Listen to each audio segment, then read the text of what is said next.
Good evening, everyone. Tonight, mag-uusap tayo about tea and longevity.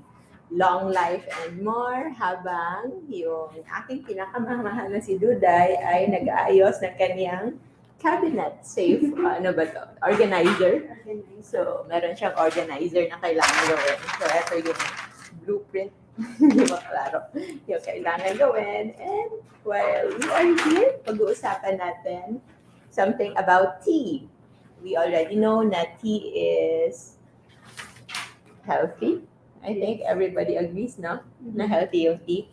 But let's look at literature. Ano ang sinasabi ng literature when it comes to tea? At pagkakwentuhan din natin kung saan nagsimula yung tea. Interesting yung kanyang history ng tea, actually. So, noon daw, 2.5 million tons of tea leaves ang na-produce ng China before. Wow. And there was a time noon na sila lang yung parang monopoly. Sila lang nagpo-produce talaga. And nag-start siya, it's considered as the second most drank na beverage in the world. Ano yung first? Water? Galing-galing, water. Pero except hindi siya yung second in one place. Like in America, it's not tea. Ano? Guess. Soda. Coffee. In America, the second most drank beverage is coffee and first is still water. But all over the world, mas popular yung tea. Sa Pilipinas, not so much, no? But I think ngayon dumadami na rin. And naisip ko lang yung tea kasi kanina, she came bearing gifts. Yan! So meron kaming sa ilang box ng tea at sobrang bango. That is in addition sa mga usual stash na ng mga tea dito. So pagkukwentuhan natin kung ano yung sinimulan ng tea. So according daw sa legend, si Shen Nong nakadiscover ng tea noong 2700 BC. He was trying to understand kung ano yung effect ng mga iba't ibang plants. And then, one day, merong siyang boiling pot of water and then nahulog yung isa sa mga leaves na yon. And then, nakita niya na when he tasted the water na merong nahulog na tea leaves, ito ay bitter. And then, nung ininom niya nga ito, na naramdaman niya na it made him think better and quicker. And then, after that, kung meron ng internet nung panahon na yon, it could have broken the internet. So, it went viral. Yung idea about tea na it's good. So, nagsimula pala siya sa word na tu, which means bitter in Chinese. So, tea or tu. And then later, that's why, nung tinanggal daw yung stroke sa original Chinese character, it became cha. So, all over the world, it's already tea or cha. And then later, na-pass on, meron ng naging tea, na T-I-I. And then in Swahili, chai. And in Russian, chai na C-H-A-Y. So, all of those are iba't ibang word for tea and kinonsider na siya as divine remedy and a supreme gift of heaven by the Japanese Zen. Yun yung si Japanese Zen priest na si Yeisai. Grabe, pati yung mga Buddhist priest in Japan and Korea, sila din nag-promote na rin ng tea. And then, noong unang panahon, yung mga shogun in Japan yan, no? Merong time na nagkasakit siya. So, pinatawag niya lahat ng mga pinakamagagaling when it comes to healing. And nagkita pa dito na si Shogun Sanetomo became ill from overfeasting sa sobrang pagkain. So, even before yung nagkakasakit sa sobrang pagkain, yun lang talagang mga royalties. So, it's too much eating. And yung priest na nag-pray over sa kanya, merong dala na tea. And after that, nag-recover siya. And ever since, naging great tea devotee na siya. May ganun. So, Portuguese traders, nagdala rin sila ng tea galing China papuntang Europe. And in 1600s, nag-spread na ito in England. So, English spread their cultural taste sa kanilang tea to the rest of the world. Kaya yung English, sila yung known for tea time, afternoon tea time, high tea. Meron silang mga ganon. What? English breakfast, yes. So, even in other countries, so yung Arabs introduced opium to China. And then later on, nagkaroon na rin ng trade in tea. Na yung trading ng tea before, meron pang conflict na para siyang opium na trade din. Na ganun siya ka-valuable. Because nung panahon na yun, galing lang nga yan ng China. But eventually, nagkaroon ng opium wars. And then eventually, nagkaroon ang yung mga English, nag-smuggle sila ng trees galing China at dinala nila sa India. At doon na, nagkaroon na ng break sa monopoly in tea production. So, bakit nila pinag-aagawan yung tea at ano-ano yung mga considered as beneficial effect ng tea? So, based on studies, meron pala siyang important compound na yung mga tinatawag na catechins. So, siya yung bitter taste. So, according to Chinese medicine, nakaka-help siya with weight control. And for the longest time, ito ay naging considered as wonder na drink that is helping so many. So, ang tea, merong black, merong white, merong green. So, yung white tea pala, ito yung hindi pa nag-open up na leaf. So, yung new leaf, it's like new leaf. And then, yung green, the green... From the same lang pala. Different season lang. Tea is the leaf of the plant, Camellia sinensis. So, it's an evergreen shrub na native in Asia. So, usually yun, white, green, oolong, black. So, it depends on different fermentation. So, yung black is fully fermented tea.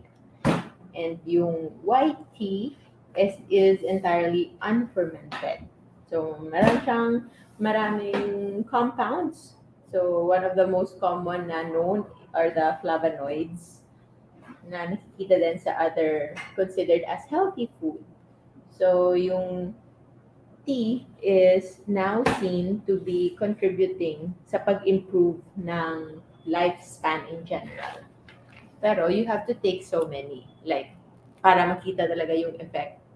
And when it comes to its effect sa katawan, kasi daw yung blood vessels natin, when it comes to atherosclerosis, meron siyang lining. And then, kapag merong inflammation, dun yung dumidikit yung mga taba. And that forms atherosclerosis, nagkakaroon ng cholesterol build-up.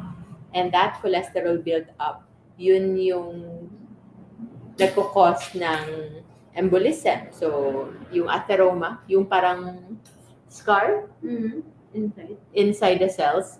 So, kapag bigla itong natatanggal, for example, it can get stuck.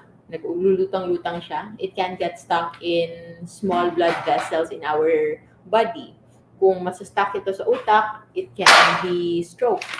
Kung ito ay masastuck sa puso, it is called heart attack or MI, myocardial infarction. Kung ito ay masastuck sa ating mga paa, sa ating kamay, that can be called as PAD or peripheral arterial disease. So, kaya merong common ito sa mga diabetics and smokers. So, meron silang mga paa na ischemic, yung nagagangrene na, yung parang patay kasi wala ng blood flow doon. So, it's very sad kasi yung paa nila, wala ng blood flow, nangingitim na, namamatay talaga. But still, that's good news. Kasi kung napunta yan sa utak, it could be... survival mechanism pa rin of the body somehow. Parang naswertehan lang na doon siya na-lodge.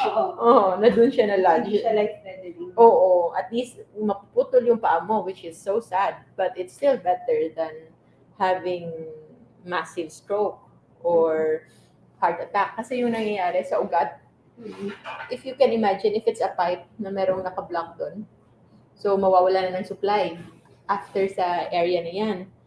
But do you know what will happen if ever merong patuloy na pressure na nag-i-increase? Mm. So, pwede na eventually puputok. Oh. So, yung idea ng infarction, nung walang ischemia, yung wala lang, namamatay yung organ, yung part ng heart or ng part ng utak natin kasi walang blood supply there. Pero once puputok yan, there will be internal bleeding. And that internal bleeding is more problematic. So, yung stroke, malalaman mo if it's ischemic only. Dalawang klase yung stroke. It can be ischemic, so walang blood supply, or it can be hemorrhagic. Yung dugo, yung nag-spill kasi nga pumutok na yung ugat. So, usually, if it's ischemic, pwede siyang dahan-dahan. Yung iba yung alam natin, una, nagsislur yung speech, hindi makapagsalita ng masyado, medyo hindi magalaw yung one side of the face, and usually it's opposite. One side of the face and the other side of the body. But if it's massive, minsan it's global. Bigla-bigla. Wala na. Bigla-biglang loss of consciousness, hindi makapagsalita, and it's usually hemorrhagic. Kasi yung hemorrhage, it's all over. Yung brain natin biglang nagkaroon ng paninikip because yung brain natin supposedly perfect balance yung kanyang laman yan. Because it's not expandable. Just like yung tiyan natin, yung ating abdomen, it can expand, di ba? Depende sa laman. But our head, yung skull natin, it can only contain a specific amount of brain tissue, water, blood.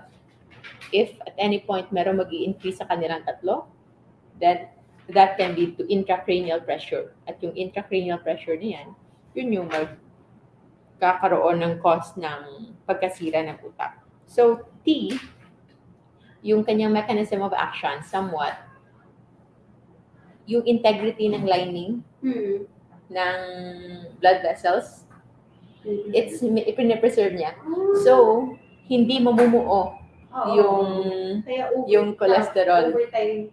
So, overtime. Yun yung magiging sobrang effective siya. Yeah. So, it's going to be effective because hindi siya magkakaroon ng scar formation in the first place. So, when there is no scar formation, wala ring magkakaroon ng palutang-lutang na atheroma, yung tawag natin, or thrombose, na pwedeng mag-lodge sa utak or sa ating puso. So, that's why, based on studies, yung tea, yung mga taong nagko-consume ng tea will have greater survival as compared sa mga taong hindi nagko-consume ng tea. Its effect is somewhat similar to coffee when it comes to caffeine. That's why daw, meron siyang, parang hahanap-hanapin mo. Very addictive. Meron siyang addictive tendencies, although it's good. As long as you don't need to go beyond like more than 5 cups a day. Pero to be safe, 3 cups worth of coffee in a day, it's still okay. Yung problema lang dyan is if you will have problems with sleeping. So, you can just time it. At least, merong enough amount of time na from your last coffee intake and you're sleeping. Although, you can also develop tolerance because others nagti-tea before sleeping and they are okay with it. Meron namang iba na hindi nakakatulog kasi nga maraming tea na meron na ding parang caffeine. Especially black tea. Black tea talaga. So it's advisable if it's nighttime, just drink white tea. White tea Or lang. green tea. Because yung mga black tea nga, ito na yung fully fermented at mataas na yung kanilang caffeine and other na active compounds. But generally, it is very effective. And yung green tea, that's why it's always marketed as weight loss because yung green tea, nakaka-curb siya ng appetite. It's an appetite suppressant. Hindi ka parang magugutom. Pero its effect is also dose-dependent. Hindi rin pwedeng. For those who are looking into weight loss, if you will drink green tea, medyo marami. So, parang instead of water, parang green tea na lang yung iinumin mo.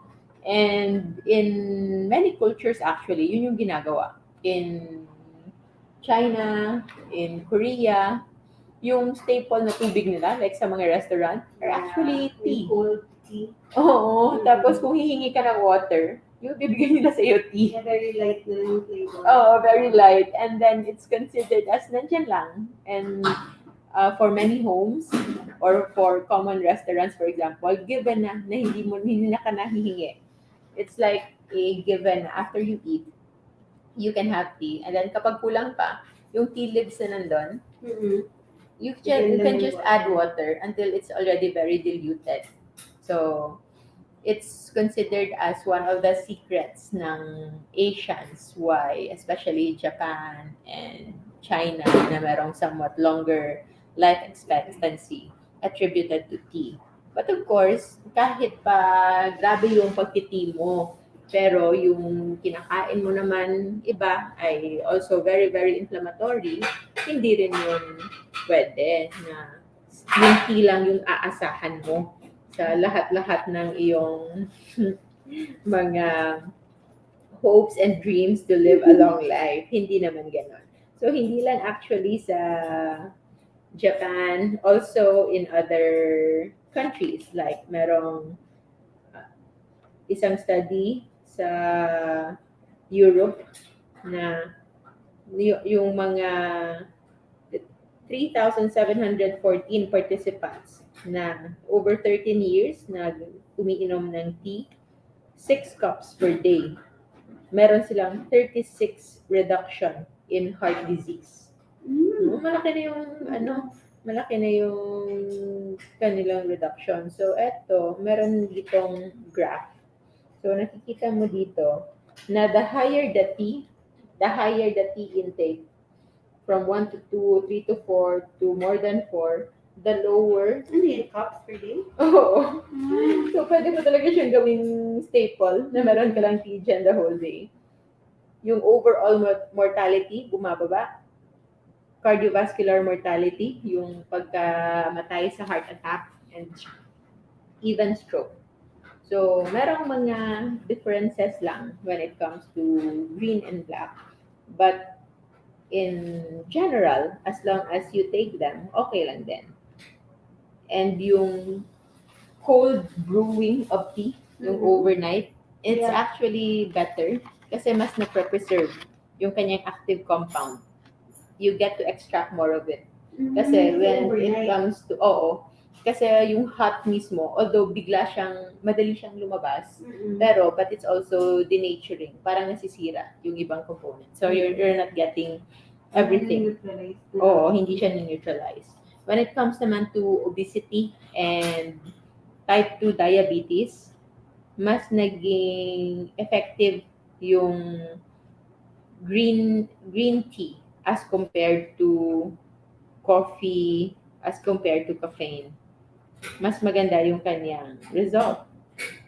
So, meron ding yung pati yung oolong tea. Oolong is also a black tea, no?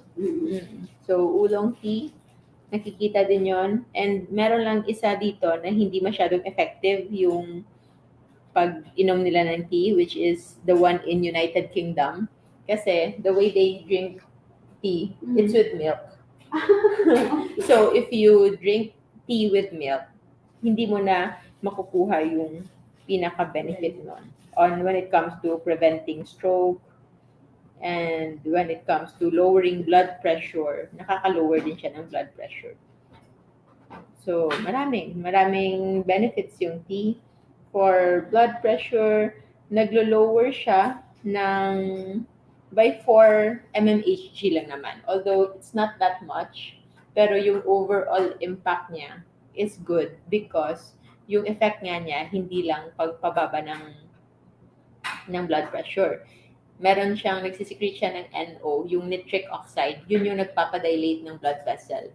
So usually yung mga merong high blood pressure, yung kanilang ugat is masikip. But with nitric oxide, It's a natural dilator, nagpapalaki ng ugat. So yung pressure bumababa. And that is one action why tea is beneficial for those na merong high blood. And then high blood pressure. And then kung in addition to that, yung kanyang endothelial function, yun nga, hindi madaling mag-stick yung mga cholesterol, yung mga taba sa ugat because parang sinusmoothan niya.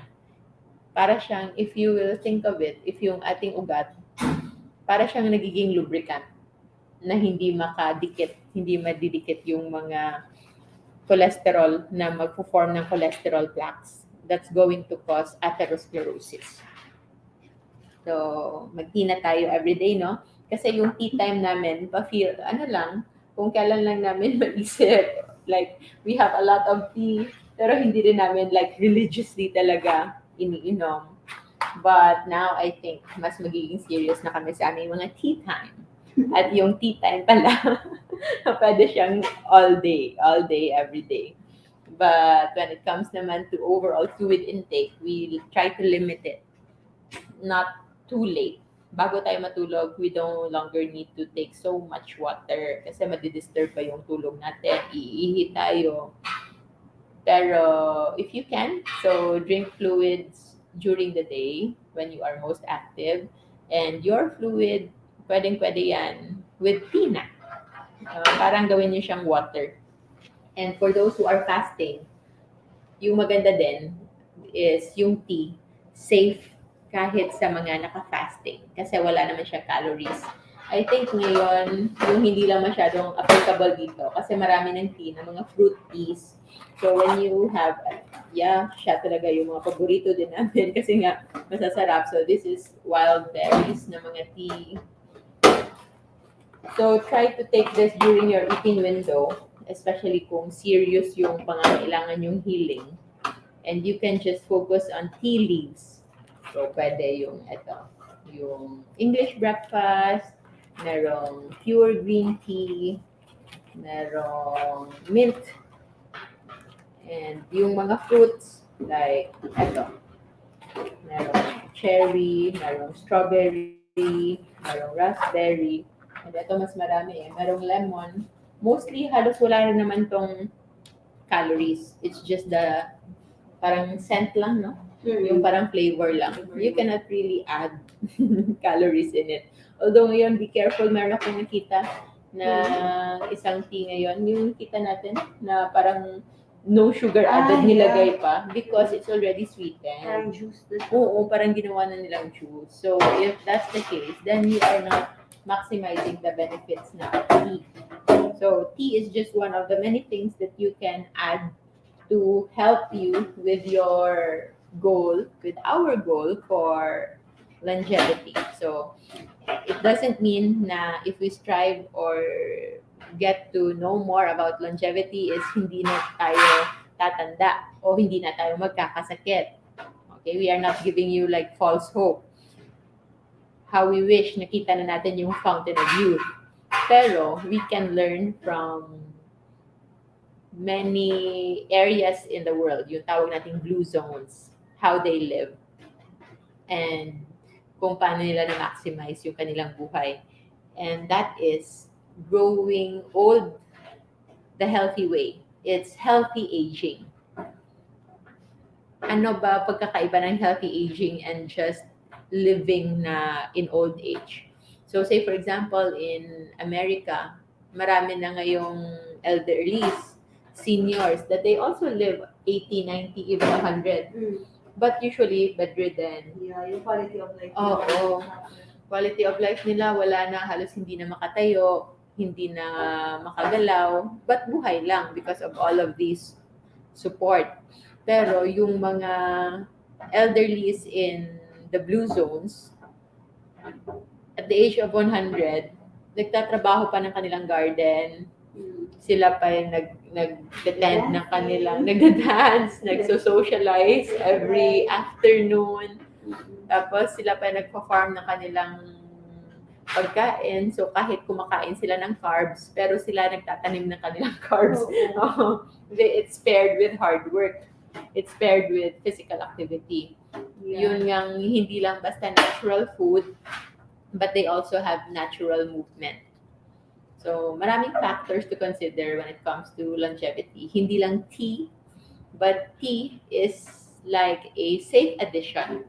Like there's no really like risk na mangyayari sa'yo if you drink that. It's like the safety profile is wala ka talagang katatakutan. Although exemption lang, I also knew someone na very sensitive to tea because maybe also for the longest time naging vegetarian siya and maybe na-accumulate na too much of the Ayun. oxalates, too much of the anti-nutrients kasi yung tea because of its bitter taste, mataas din yung kanyang oxalate.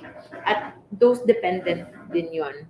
And especially when consumed with so much vegetable siguro na solely vegetarian diet for 20 years, hindi na talaga niya matolerate yung green tea. Kota-kota na siya. When she removed green tea from her diet and just focus on mostly meat, na wala na talagang any plants and vegetables, lahat ng symptoms niya, autoimmune disorders, inflammation, biglang nawala. Nag-heal siya.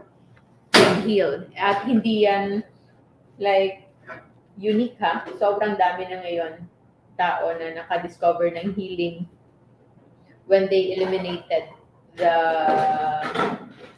foods sa kanilang pagkain na considered before as normal food. Wow, malapit ka na matapos. It's so pretty. Sobrang pretty ng ng cabinet na to. So, what else with tea? Also with cancer. So, in cancer, hindi siya ganun ka-consistent, pero meron silang nakitang consumption, pwedeng mag-lessen ng risk ng cancer of the colon, breast, ovary, prostate, and lung.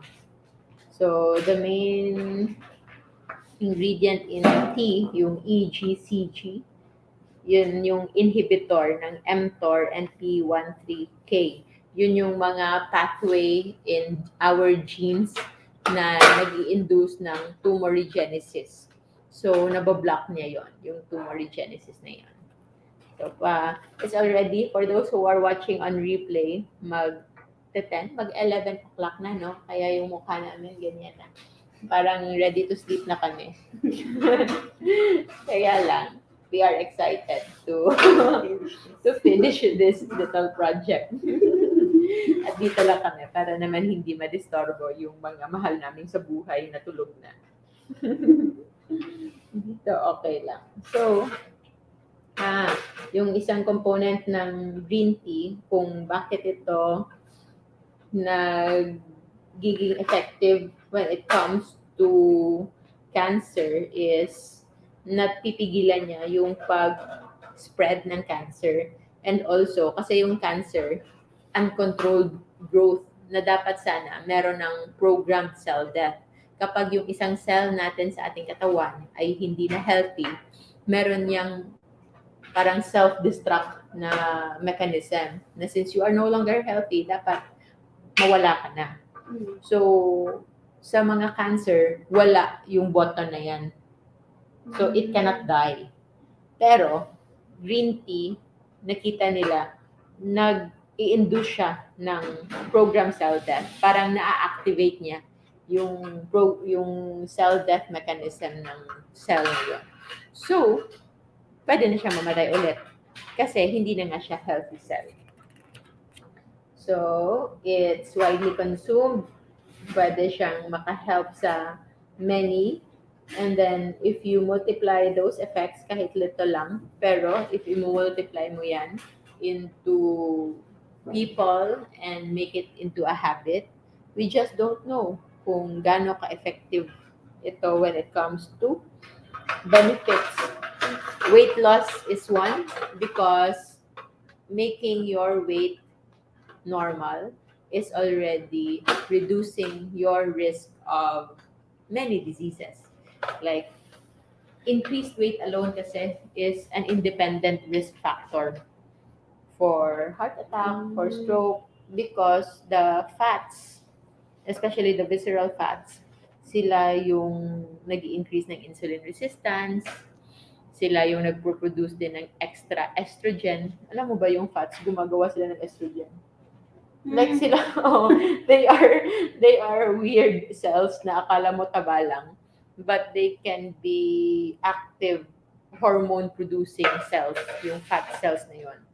That's why yung mga lalaking may extra weight, meron silang parang feminine na aura, feminine face. Because their body, Estrogen. supposedly, walang estrogen. But when you have a lot of fat cells sa katawan mo, then you will have estrogen. So the girls will become too girly, more girly. At yung weird naman sa mga girls, no?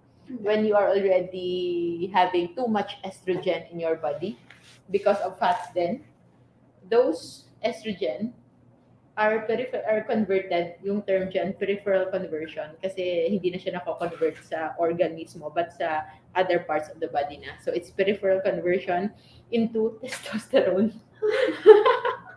So, yung mga babaeng nasusobrahan sa fat cells will also have male structures, yung male symptoms, yung virilism. So, nagkakaroon ng mustache, nagiging manly yung voice, nagkakaroon ng facial hairs, nagiging hairy, para nagiging brusco, kahit ba baby girl inside, but on the outside. Yun nga. At sa lalaki naman, gano'n, nagkakaroon ng parang feminine feel, feminine features. Nagkakaroon ng man boobs, nagiging roundish yung face. So, those things, that's why, aside from appearance, yung pag-normalize talaga ng weight is essential. And tapos na tayo sa aming little project. Pakita natin yung project na yan. Yan, oh, it's so cute. Kaya lang hindi siya yan, basta alam niyo na yan. Yan. It's so cute. So, tea, we will love tea and we will incorporate more tea sa aming araw-araw because it's good. And I think hindi pa naman ako quota sa mga greens and oxalates and anti-nutrients. Hindi naman natin yun inaaraw-araw. So, it's like hormesis din. So, it's making your body not forget of those foods. Others, marami na ngayon nag-heal with pure carnivore. Meron din namang iba na nagsasabi na they also do well with vegan or vegetarian. Although the effect is mostly short-term pa lang because by evolution, we are really designed to eat plant-based and animal-based foods. Hindi lang talaga parang isa lang. But if ever it can induce some healing, it could be na for a period of time, if you will thrive on vegetarian sa ganong time na yan, then it's okay. Baka nasobrahan ka nga sa meat before. Yung parang ganong idea. And the concept also why mas maraming sa mga blue zones na and mga taong more plant-based yung kanilang kinakain are more healthy. Parang ganon. It's also because if you will commit yourself into that very strict kind of diet, you're already health conscious to begin with. Yeah. Parang meron siyang bias. Oo. And the others naman na hindi talaga health conscious, kahit ano lang kinakain. It's like all or nothing, kumbaga. Like before, for us, hindi tayo nag-iisip. We also eat everything. Diba? Whatever makes us happy. Oo, yun lang yung ano natin. So, imagine ko lang before, no? Kahit I'm already in medical school before, pero natanggap ko na hindi ako mamubuhay ng matagal. Parang yun lang, given lang na gano'n. And then alam namin na at certain point, inom tayo ng gamot, and then yung pag-inom natin ng gamot na yan, just so to a little prolong our life, pero alam natin na we will just accept na mamamatay tayo earlier. Kasi nga, hindi tayo parang healthy. But now, we are being positive that we will live long and we will age the healthy way, and hopefully we will be able to do more and make the most out of our time in this life. Sabi nila, life is short. Pero totoo, hindi talaga siya ganun ka-short. Marami tayong pwede magawa. Oo. It's just enough time yung binigay sa atin dito for us to make use of it the best way we can. So, kaya lang late na, kaya hindi na kami inom ng tea. Pero nakainom ka na, no? Kaya medyo Relaxing tea yung yan mo. Yan din. Merong mga tea na relaxing tea. So, pampatulog na tea. So, it's caffeine free like this one. Relax. Yan. So, yun lang, everyone. Thank you so much for being with us. Good night.